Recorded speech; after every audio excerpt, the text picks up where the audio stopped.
Ilya Topuria says the difference between you and me, Islam Makhachev, is that I am a man and you are a coward. I speak and fight, you talk and hide, run away far, leaving no trace.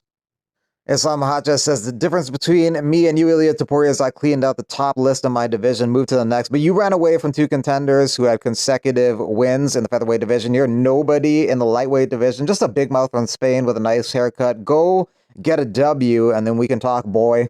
Topuria adds, Islam is the biggest hypocrite I've ever seen. He said he didn't want to give me the opportunity because I was the little guy. Now he's the little guy looking for the same opportunity I was looking for. How are you going to criticize my decision when you're doing the same thing right now? Never seen more hypocrisy in my life. And Topuria was asked about Ali Abdel Aziz, saying that you should thank Islam for leaving the vacant belt. Ali should thank me for not beating a star, and he still has value and some credibility thanks to me.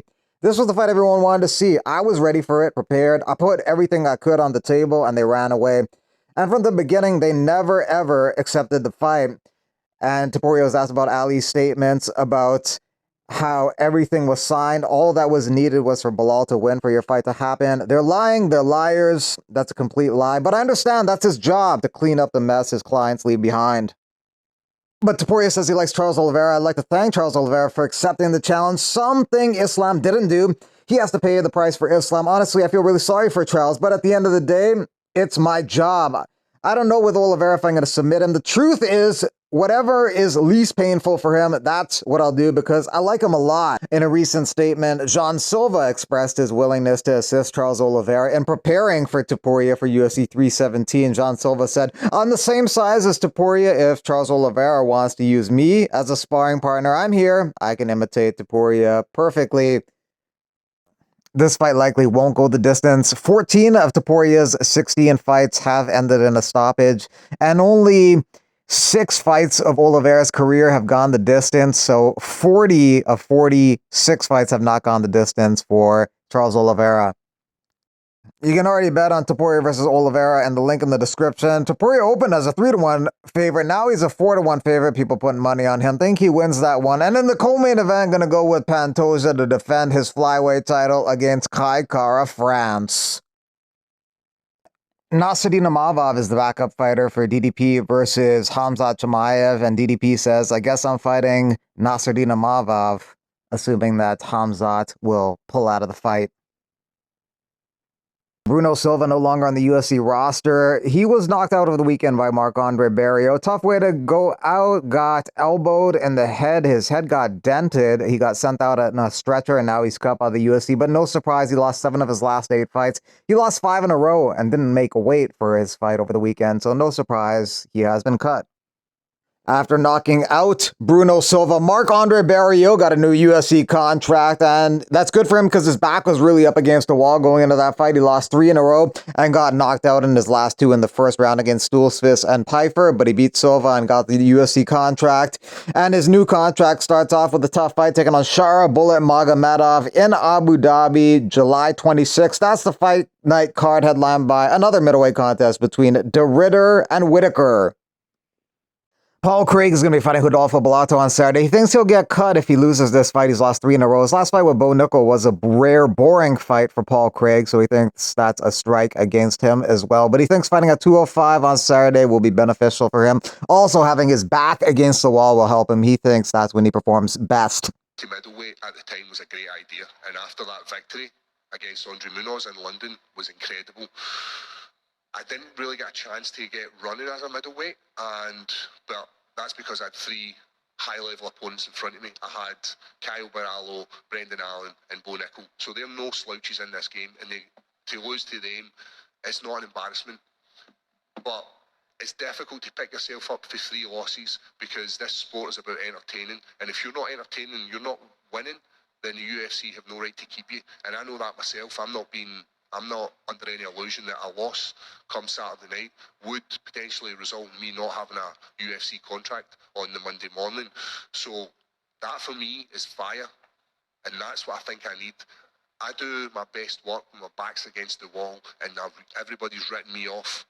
So that's why this fight is ideal for me. Moved back up to light heavyweight, don't have to cut all that extra muscle mass, and it's game day for him. Paul Craig holds a win over your current UFC champion Magomed Ankalaev, and he also holds a win over former UFC champion Jamal Hill, both by stoppage. Ayman Zahabi impressively was able to fight on after getting soccer kicked in the head by Jose Aldo while being rocked. He credits his sports psychologist for getting him through that. He showed a lot of mental toughness and heart, and it helped that Jose Aldo also completely gassed out after that and allowed Ayman to take over that round. Yeah, it was incredible because, like, I work with a mindset coach since my last fight. We always talk about what can go wrong because you're not really strong mentally if you just think everything's going to go well. You're actually delusional. Adversity is going to come find you, man. You always ask me, so, like, what's your biggest fear? What's the worst thing that could happen? He asks me, like, different questions like that often, very often. So I do, like, this exercise. And one answer I always give is, like, I don't, like, if I get rocked, like, that would be the worst thing, or I get dropped. So he says, okay, what's the plan? Catch my breath, make space, and win the next exchange. And then win the next 15 seconds. And then win the next 15 seconds after that. And then I end up winning, the last 3 minutes of the fight.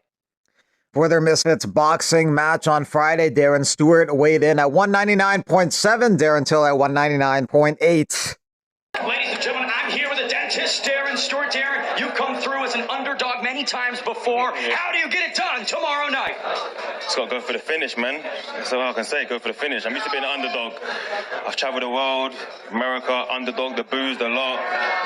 I'm just used to it, man. But I'm looking to come for a scrap tomorrow, big scrap tomorrow, yeah? And second Misfits main event, looking for that second knockout. Talk to me what happens tomorrow night.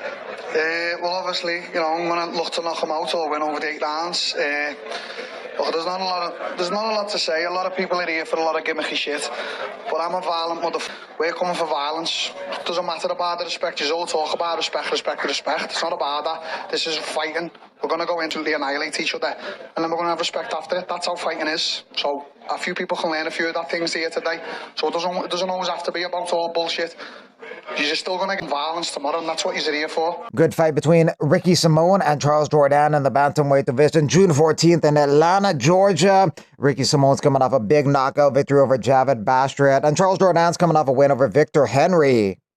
Perfect world, this is what happens. Me and Chandler get signed in the next couple of days. The next week or so, me and Chandler, main event on an Apex card. I absolutely pump the shit out of Chandler's leg for 25 minutes. Maybe get a choke somewhere along the line. Then me and BSD fight at the end of the year. That is my perfect 2025. Moving in to 2026, we get somebody in the top 5, and after that, we look to fight for the belt. That is my perfect game plan. So obviously, none of it's gonna come true. Me versus you, book it, bro. Find a show that'll put mentally handicapped people to fight professional fighters, and I'm in, Colton.